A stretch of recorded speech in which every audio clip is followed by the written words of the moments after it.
Hello, my name's Gabrielle Simcock and I'd like to tell you about the study titled The Effects of Prenatal Maternal Stress on Early Temperament, the 2011 Queensland Flood Study. Early temperament is defined as a constellation of personality traits including sociability, emotionality, activity and regularity.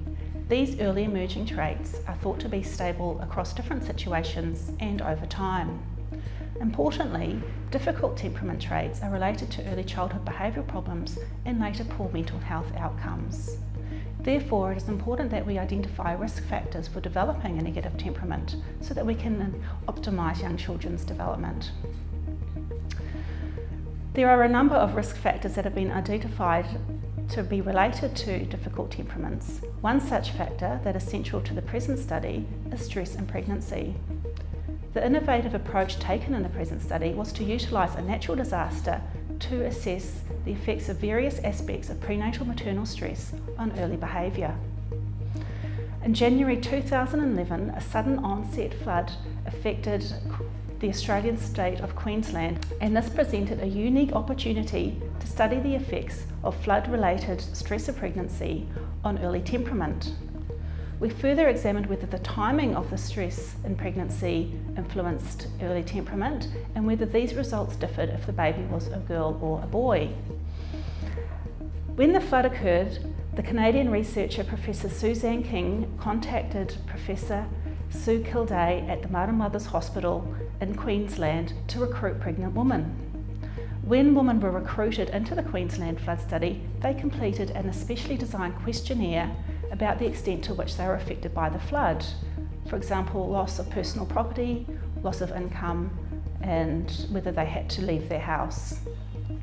The women also reported on their subjective reactions to the flood, their emotional distress and any post-traumatic stress symptoms.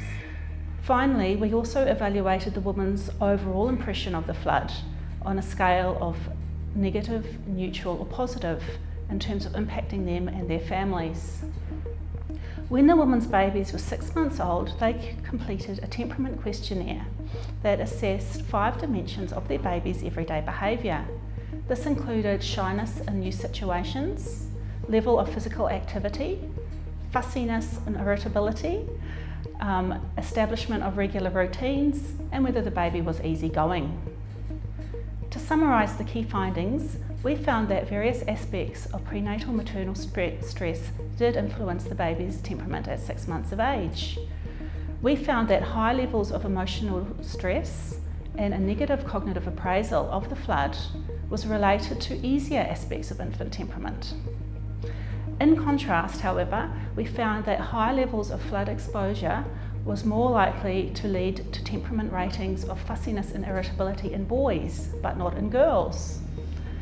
Furthermore, we found that when the flood occurred in early pregnancy, women were more likely to say that their babies had trouble getting on a regular routine than at different times in pregnancy.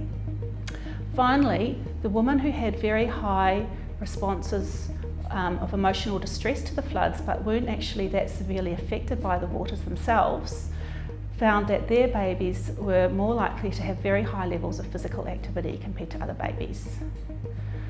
Given that there are other factors accounting for differences in early temperament, we controlled for some of these, including infant birth weight and length of baby's gestation, as well as maternal postnatal mood and parenting stress, and we found that the results of stress in pregnancy continued to influence infant development.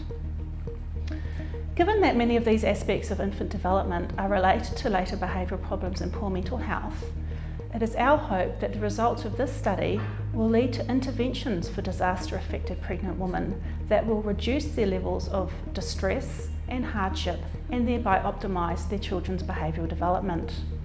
I invite you to read our manuscript that is published in the Journal of Developmental and Behavioural Paediatrics.